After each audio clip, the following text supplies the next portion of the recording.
لڑکیاں جب آپس میں ملتی ہیں تو آج کل ان میں بھی ایک بےہودگی آ گئی ہے, کسنگ کرتی ہیں ایک دوسرے کو. چھوڑ دو اس بے شرمی کو. جیسے مرد ملتے ہیں مصافحہ کرتے ہیں بس, تو لڑکیاں بھی آپس میں ملیں مصافحہ بس. اس سے زیادہ فری ہونے کی چندہ ضرورت نہیں ہے. برائی پھیلتی ہے معاشرے میں اس سے. تو نبی صلی اللہ علیہ وسلم نے فرمایا کیا ہے کہ جہنم میں جانے کے لیے کیا ہے؟ زنا ہے, لڑکیوں سے فضول دوستیاں ہیں, گپے ہیں. اور جنت میں جانا ہے تو بیوی کو ٹائم دو. وہ ٹائم دینے کا آپ کے پاس ٹائم نہیں ہے, کیونکہ اس کا کوئی پولیس نہیں پوچھے گی آپ سے. وہ تو اللہ نے حکم دے دیا نا, اللہ نے حکم دے دیا بھائی اس کو ٹائم دو, تو اس کے لیے ٹائم نہیں ہے. کوئی فون آ جائے اننون نمبر سے کسی لڑکی کا تو بھاگ جائیں گے, بچے پھینک کے بھاگ جائیں گے, ٹھیک ہے نا. تو جہنم میں جاؤ بہت اچھا ہے بھائی. اللہ تعالیٰ نے قرآن مجید میں بتایا ہے کہ لَأَمْلَأَنَّ جَهَنَّمَ مِنَ الْجِنَّةِ وَالنَّاسِ أَجْمَعِينَ. جب بھی ہم ایسی باتیں سنتے ہیں تو اشکال ہوتا ہے کہ اتنے سارے لوگ کیا سارے جہنم میں چلے جائیں گے؟ ہے بھائی ایک تو مسلمانوں کا ریشو کتنا ہے, وہ کم ہے. 1 ارب یا 1.25 ارب مسلمان ہیں, باقی سارے کیا ہیں؟ کافر ہیں.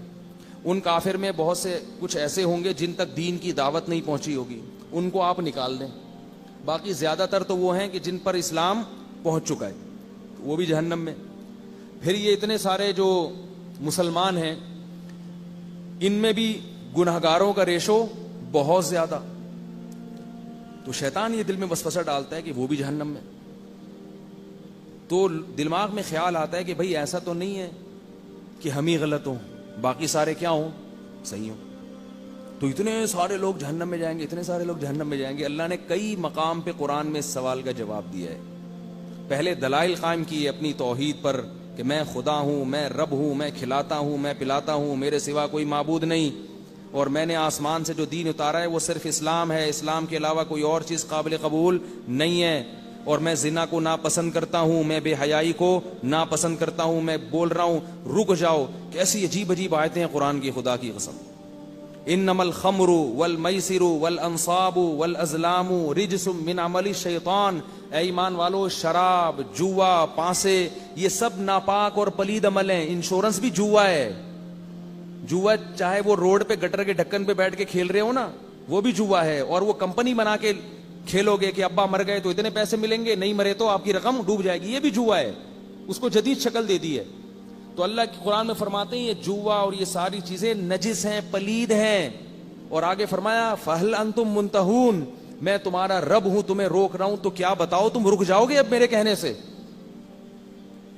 کیا کیسے کیسے اللہ تعالیٰ ترغیبیں دے رہے ہیں, ابھار رہے ہیں کہ میں خدا تمہیں کہہ رہا ہوں شراب چھوڑ دو, میں خدا تمہیں کہہ رہا ہوں کہ جوا چھوڑ دو, انشورنس چھوڑ دو. انشورنس کی جو ملازمت ہے جوئے میں کسی بھی طرح سے پڑنا حرام ہے.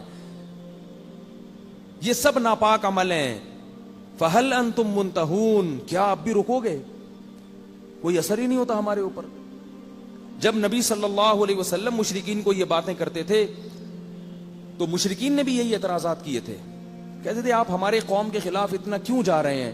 آپ ایسا کریں کہ اس قرآن میں ان احکام میں تھوڑی سی تبدیلی کر لیں. آج ہم نے جو سورہ یونس پڑھی تو اللہ نے حکم دیا قل ما یکون لی ان ابدلہ من تلقاء نفسی فقد لبثت فیکم عمرا من قبلہ. دیکھو میں تمہارے درمیان 40 سال رہا ہوں, میں نے کبھی کوئی کلام اپنی زبان سے پیش نہیں کیا. 40 سال کے بعد اچانک ایک امی کی زبان سے ایسی آیتیں نکلنا شروع ہو گئیں جو دلوں کو ہلا رہی ہیں, اور اس میں بڑے پیارے احکام دیے جا رہے ہیں. تو سمجھ لو کہ یہ میری طرف سے نہیں ہے, یہ اللہ کی طرف سے ہیں. اور اللہ اپنی طرف سے جو کچھ میری زبان پہ جاری کرے گا میں اس میں تبدیلی نہیں کر سکتا. اور یہ بھی بتایا اللہ نے کہ نبی کو کہ ان کو کہہ دو انی اخاف ان عصیت ربی عذاب یوم عظیم. مجھے تو خود ڈر ہے کہ اللہ جو احکام مجھے دے رہا ہے اگر اس میں مجھ سے نافرمانی ہوئی تو مجھے بھی بہت بڑے دن کے عذاب کا خطرہ ہے, میں بھی پکڑ میں آ جاؤں گا. سب کے لیے قانون بنا دیا اللہ نے, سب کے لیے.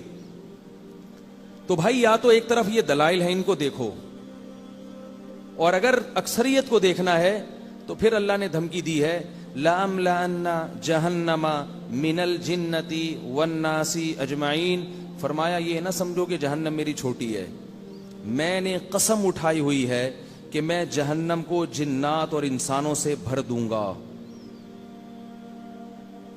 زبردستی نہیں اللہ کسی کو جہنم میں، ہم تو قسم اٹھاتے نا زبردستی، یہ تاکید کے لیے بتایا جا رہا ہے کہ ایسا ہوگا.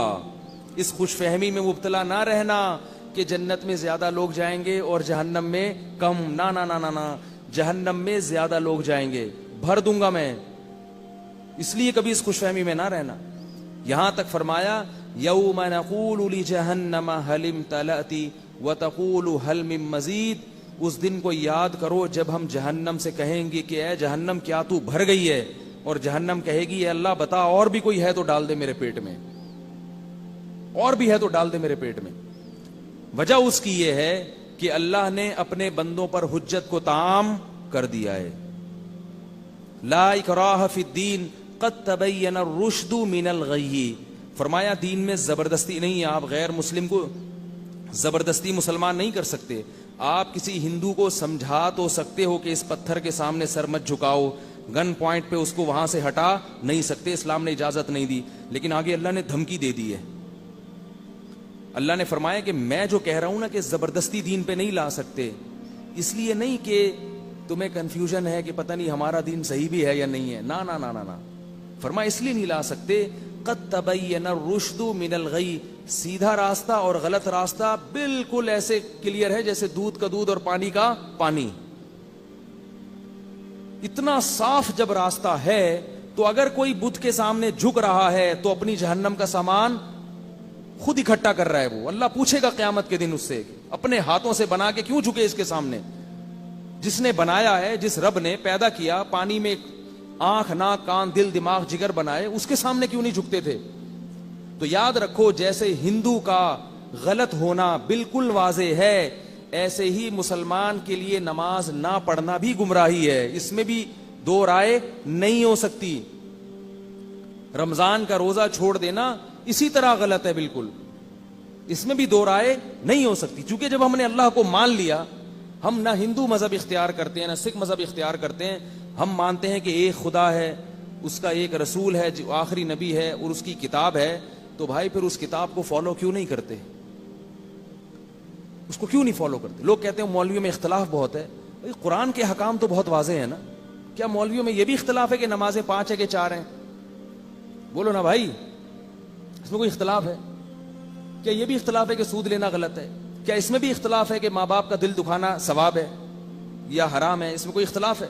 گرین والے سے پوچھو، وائٹ والے سے پوچھو، ٹانگیں چوڑی کرنے والے سے پوچھو، پتلی کرنے والے سے پوچھو، سب کہیں گے کہ بھئی سب سے بڑا جرم حقوق العباد میں والدین کی، بولو بھائی، نافرمانی، ان کو پریشان کرنا سب سے بڑا جرم ہے. سب کا اتفاق.